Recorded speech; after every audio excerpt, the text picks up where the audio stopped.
Cebu na batay na trace ani Gob. Yes. Thank you. Can you show the case map on the screen, please? If you will look at the case map, we have 87 active cases. But the community transmissions, which comprise the majority, more than the majority of this 87, because the active community transmissions are 74 cases.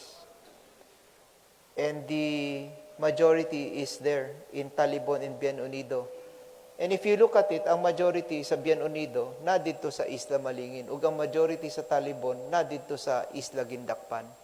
The others are sporadic cases. So already, that's what I'm saying.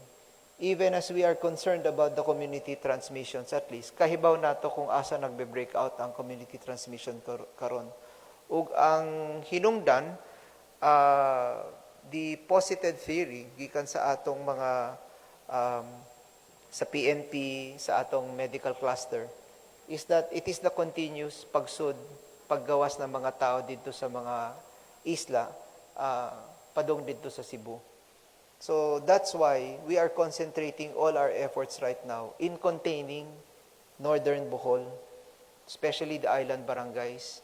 Mao nga sa akong gi-report sa this afternoon, we are increasing the following measures.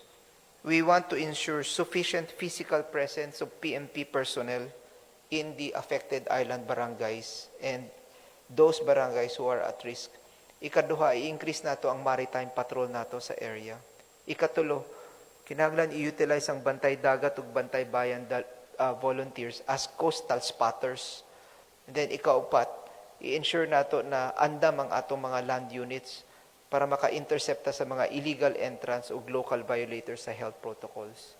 But basically, all our attentions are focused right now at the northern coastal barangays of Bohol fronting Cebu.